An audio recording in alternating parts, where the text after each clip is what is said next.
Baik, Assalamualaikum warahmatullahi wabarakatuh. Perkenalkan, nama saya Muhtari Samskir dengan NIM 230181175. Jadi saya hari ini akan memberikan poin-poin penting yang diberikan oleh Bapak Hanif Al-Qodri tentang dengan judul Wirausaha Era Revolusi Industri 4.0.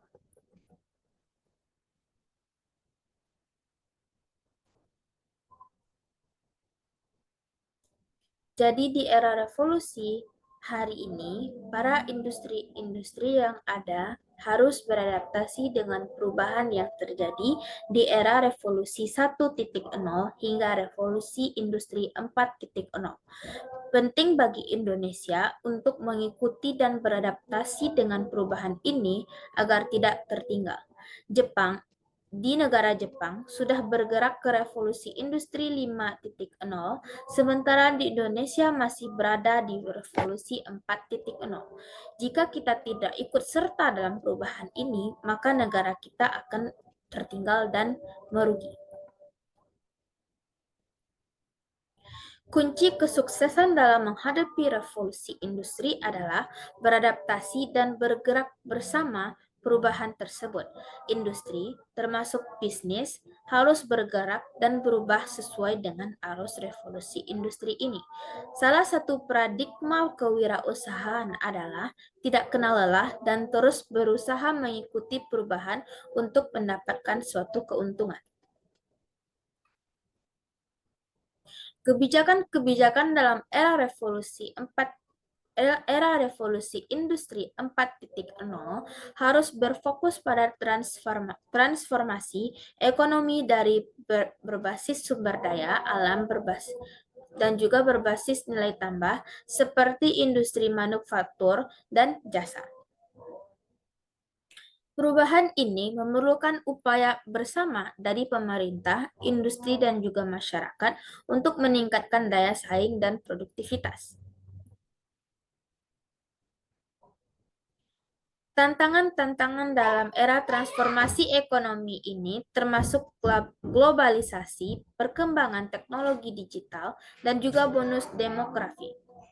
Kebijakan yang dibuat harus mengarah pada perkembangan sumber daya manusia sesuai dengan kebutuhan industri melalui reformasi lembaga pendidikan dan pelatihan vokasi, penyusunan kurikulum bersama industri, pelatihan guru dan dosen, dan juga pembukuan model kerjasama dengan industri. Dengan strategi yang tepat, Indonesia dapat menghadapi revolusi industri 4.0 dengan lebih siap dan mengambil peluang lebih besar dari perubahan tersebut. Kerjasama industri dan lembaga pendidikan sangat penting untuk mengoptimalkan keterlibatan industri dalam proses pendidikan sehingga siswa mendapatkan keterampilan yang sesuai dengan kebutuhan industri. Reformasi lembaga pendidikan vokasi juga perlu untuk melakukan reformasi menyeluruh dalam lembaga pendidikan vokasi untuk meningkatkan kualitas dan relevansi pendidikan dengan kebutuhan industri. Reformasi lembaga pendidikan vokasi juga perlu untuk melakukan reformasi menyeluruh dalam lembaga pendidikan vokasi untuk meningkatkan kualitas dan relevansi pendidikan dengan kebutuhan industri. Standar kompetensi yang jelas dan penting untuk mengembangkan standar kompetensi yang jelas agar siswa memiliki keterampilan yang diakui oleh industri. Membakukan mekanisme pemegangan, perlu ada mekanisme yang jelas dalam pemegangan untuk memberikan pengalaman praktis kepada siswa di industri. Meningkatkan pendanaan dan koordinasi, diperlukan peningkatan pendanaan dan koordinasi di antara industri, pemerintah, dan lembaga pendidikan untuk mendukung pelaksanaan program pendidikan vokasi.